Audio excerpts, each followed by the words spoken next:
Hello, this is Morale Bernard with Affair at Styles, continuation of the story Affair at Styles. And by the way, please subscribe to the channel and please share the video. Now, last words were that, and not another word on the subject could I drag out of him. This proceeding of Poirot's in respect of the cocoa puzzled me intensely. I could see neither rhyme nor reason in it. However, my confidence in him, which at one time had rather waned, was fully restored, since his belief in Alfred Inglethorpe's innocence had been so triumphantly vindicated. The funeral of Mrs. Inglethorpe took place the following day, and on Monday, as I came down to a late breakfast, John drew me aside and informed me that Mr. Inglethorpe was leaving that morning to take up his quarters at the Stylites Arms until he should have completed his plans. And really, it's a great relief to think he's going, Hastings, continued my honest friend. It was bad enough before, when we thought he'd done it, but I'm hanged if it isn't worse now, when we all feel guilty for having been so down on the fellow. The fact is, we've treated him abominably. Of course, things did look black against him. I don't see how anyone could blame us for jumping to the conclusions as we did. Still, there it is. We were in the wrong. And now there's a beastly feeling that one ought to make amends, which is difficult when one doesn't like the fellow a bit better than one did before. The whole thing's darn awkward, and I'm thankful he's had the tact to take himself off. It's a good thing Styles wasn't the mother's to leave to him. Couldn't bear to think of the fellow lording it here. He's welcome to her money. You'll be able to keep up the place all right? I asked. Oh, yes. There are the death duties, of course, but half my father's money goes with the place, and Lawrence will stay with us for the present, so there is his share as well. We shall be pinched at first, of course, because, as I once told you, I am in a bit of a hole financially myself. Still, the Johnnies will wait now.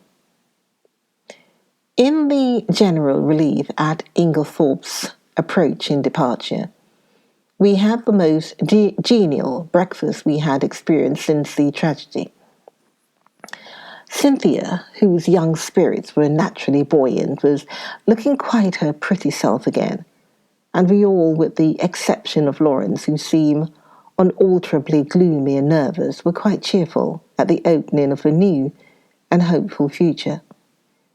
The papers, of course, had been full of the tragedy.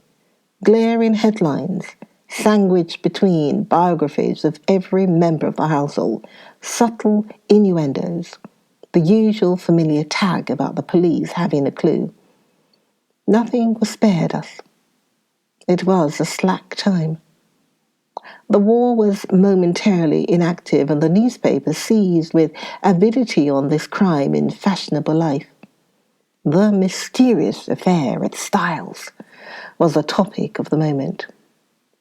Naturally, it was very annoying for the Cavendishes. The house was constantly besieged by reporters who were consistently denied admission, but who continued to haunt the village and the grounds, where they lay in wait for cameras for any unwary members of the household. We all lived in a blast of publicity. The Scotland Yard men came and went, examining, questioning, lynx-eyed and reserved of tongue. Towards what end they were working we did not know. Had they any clue, or would the whole thing remain in the category of undiscovered crimes? After breakfast, Dorcas came up to me rather mysteriously and asked if she might have a few words with me. Certainly. What is it, Dorcas? Well, it's just this, sir. You'll be seeing the Belgian gentleman today, perhaps? I nodded. Well, sir, you know how he asked me so particular if the mistress or anyone else had a green dress? Yes, you have found one? My interest was aroused. No, not that, sir. But since then, I've remembered what the young gentlemen, John and Lawrence, were still the young gentleman to Dorcas, called the dressing up box. It's up in the front attic, sir. A great chest, full of old clothes and fancy dresses and what. And it came to me suddenly like that there might be a green dress amongst them. So if you tell the Belgian gentleman, I will tell him, Dorcas, I promised. Thank you very much, sir. A very nice gentleman he is, sir, and quite a different class from them two detectives from London, what goes prying about and asking questions. I don't hold with foreigners as a rule, but from what the newspapers say, I make out as how these brave Belgies isn't the ordinary run of foreigners, and certainly is a most polite-spoken gentleman.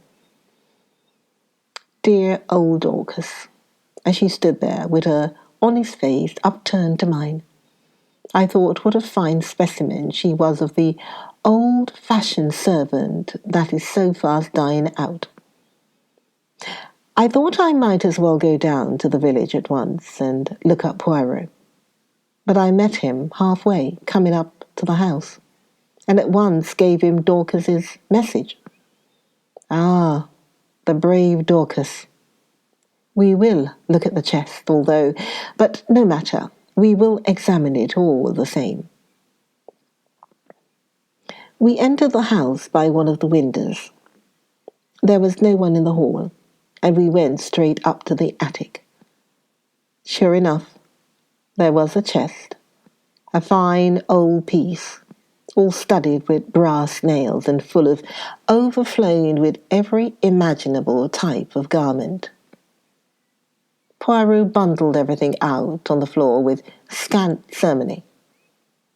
There were one or two green fabrics of varying shades, but Poirot shook his head over them all. He seemed somewhat apathetic in the search, as though he expected no great results from it. Suddenly he gave an exclamation. What is it? Look. The chest was nearly empty, and there, reposing right at the bottom, was a magnificent black beard. Oh, said Poirot. Oh.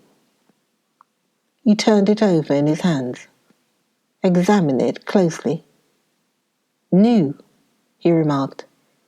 Yes, quite new. After a moment's hesitation, he replaced it in the chest, heaped all the other things on top of it as before, and made his way briskly downstairs. He went straight to the pantry, where he found Dorcas busily polishing her silver.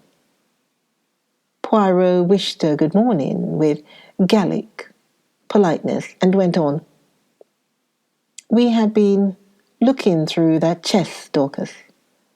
I'm much obliged to you for mentioning it. There is indeed a fine collection there.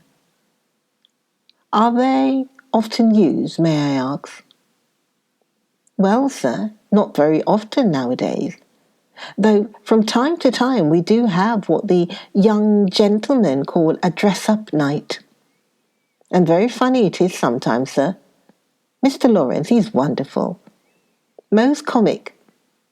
I shall never forget the night he came down as the Shah of Persia, I think he called it, a sort of Eastern king it was. He had the big paper knife in his hand, and Mind, Dorcas, he said. You'll have to be very respectful. This is my specially sharpened scimitar, and it's off with your head if I am at all displeased with you. Miss Cynthia, she was what they call an Apache, or some name, a Frenchy-feed sort of cutthroat, I take it to be. A real sight she looked. You'd never have believed a pretty young lady like that could make herself into such a ruffian. Nobody would have known her. These evenings must have been great fun, said Poirot genially. I suppose Mr. Lawrence wore that fine black beard in the chest upstairs when he was Shah of Persia. He did have a beard, sir, replied Dorcas, smiling. And, well, I know it, for he borrowed 2 skins of my black wool to make it with. And I'm sure it looked wonderfully natural at a distance.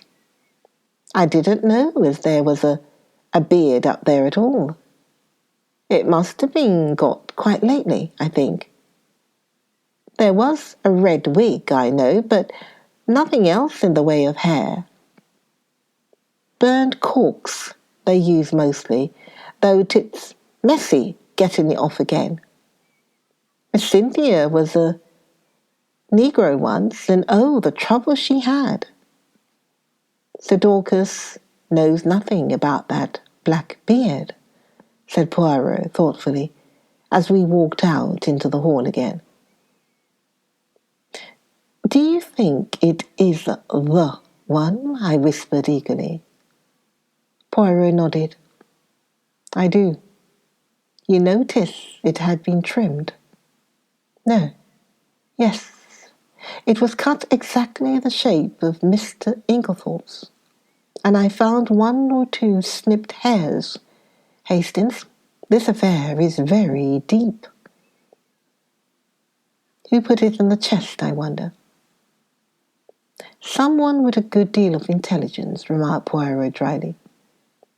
You realize that he chose the one place in the house to hide it where its presence would not be remarked. Yes, he is intelligent, but we must be more intelligent.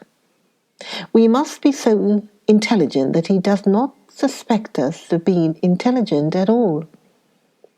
I acquiesced. There, mon ami, you will be of great assistance to me. I was pleased with the compliment. There had been times when I hardly thought that Poirot appreciated me at my true worth. Yes, he continued, staring at me thoughtfully, you will be invaluable. This was naturally gratifying, but Poirot's next words were not so welcome. I must have an ally in the house, he observed reflectively. You have me, I protested. True, but you are not sufficient. I was hurt and showed it. Poirot hurried to explain himself. You do not quite take my meaning. You are known to be working with me. I want somebody who is not associated with us in any way. Oh, I see. How about John? No, I think not. The dear fellow isn't perhaps very bright, I said thoughtfully. Here comes Miss Howard, said Poirot suddenly. She is the very person. But I'm in her black book since I cleared Mr. Inglethorpe. Still, we can but try. With a nod that was barely civil, Miss Howard assented to Poirot's request for a few minutes' conversation. We went into the little morning room and Poirot closed the door. Well, Monsieur Poirot, said Miss Howard impatiently, what is it? Out with it, I'm busy. Do you remember, mademoiselle, that I once asked you to help me? Yes, I do, the lady nodded. And I told you I'd help you with pleasure to to hang Alfred Inglethorpe. Ah, Poirot studied her seriously. Miss Howard, I will ask you one question. I beg of you to reply to it truthfully. Never tell lies, replied Miss Howard. It is this. Do you still believe that Mrs. Inglethorpe was poisoned by her husband? What do you mean? She asked sharply. You needn't think your pretty explanation influenced me in the slightest. I'll admit that it wasn't he who brought stringine at the chemist's shop. What of that? I dare say he soaked fly paper, as I told you at the beginning. That is arsenic, not stringine, said Poirot mildly. What does that matter? Arsenic would put poor Emily out of the way just as well as stringine. If I'm convinced he did it, it doesn't matter a jot to me how he did it. Exactly. If you are convinced he did it, said Poirot quietly. I will put my question in another form. Did you ever in your heart of hearts believe that Mrs. Inglethorpe was poisoned by her husband? Good heavens, cried Miss Howard. Haven't I always told you the man is a villain? Haven't I always told you he would murder her in her bed? Haven't I always hated him like poison? Exactly, said Poirot. That bears out my little idea entirely. What little idea? Miss Howard, do you remember a conversation that took place on the day of my friend's arrival here? He repeated it to me, and there is a sentence of yours that has impressed me very much. Do you remember affirming that if a crime had been committed and anyone you loved had been murdered, you felt certain that you would know by instinct who the criminal was, even if you were quite unable to prove it?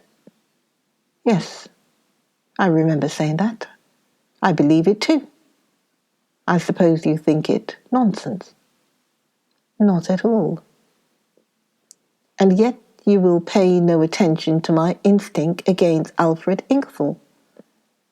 No, said Poirot curtly, because your instinct is not against Mr. Inglethorpe. What? No. You wish to believe he committed the crime. You believe him capable of committing it. But your instinct tells you he did not commit it. It tells you more. Shall I go on? She was staring at him, fascinated, and made a slight affirmative movement of the hand. Shall I tell you why you have been so vehement against Mr. Inglethorpe? It is because you have been trying to believe what you wish to believe. It is because you are trying to drown and stifle your instinct, which tells you another name. No, no, no, cried Miss Howard wildly, flinging up her hands. Don't say it. Oh, don't say it. It isn't true. It can't be true. I don't know what put such a dreadful idea into my head. I'm right, am I not? Asked Poirot. Yes, yes. You must be a wizard to have guessed. But it can't be so. It's too monstrous, too impossible. It must be Alfred Inglethorpe. Poirot shook his head gravely. Don't ask me about it, continued Miss Howard, because I shan't tell you. I won't admit it. Even to myself, I must be mad to think of such a thing. Poirot nodded, as if satisfied. I will ask you nothing. It is enough for me that it is as I thought. And I too have an instinct. We are working together towards a common end. Don't ask me to help you because I won't. I won't lift a finger to... She faltered. You will help me in spite of yourself. I ask you nothing. But you will be my ally. You will not be able to help yourself. You will do the only thing that I want of you.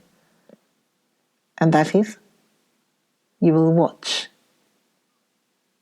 Evelyn Howard bowed her head. Yes, I can't help doing that. I'm always watching, always hoping I shall be proved wrong. If we are wrong, well and good, said Poirot. No one will be more pleased than I shall. But if we are right, Miss Howard, on whose side are you then? I don't know. Well, come now. It could be hushed up. There must be no hushing up. But Emily herself. She broke off. Miss Howard, said Poirot gravely, this is unworthy of you. Suddenly she took her face from her hands. Yes, she said quietly. That was not Evelyn Howard who spoke. She flung her head up proudly. This is Evelyn Howard, and she's on the side of justice, let the cost be what it may. And with these words, she walked firmly out of the room. There, said Poirot, looking after her, goes a very valuable ally. That woman Hastings has got brains as well as a heart. I did not reply. Instinct is a marvellous thing, mused Poirot. It can neither be explained nor ignored. You and Miss Howard seem to know what you are talking about, I observed coldly. Perhaps you don't realize that I'm still in the dark. Really? Is that so, mon ami? Yes, enlighten me, will you? Poirot studied me attentively for a moment or two. Then, to my intense surprise, he shook his head decidedly. No, my friend. Oh, look here, why not? 2 is enough for a secret. Well, I think it's very unfair to keep back facts from me. I'm not keeping back facts. Every fact that I know is in your possession. You can draw your own deductions from them. This time it is a question of ideas. Still, it would be interesting to know. Poirot looked at me very earnestly and again shook his head. You see, he said sadly, you have no instincts. It was intelligence you were requiring just now, I pointed out. The 2 often go together, said Poirot enigmatically.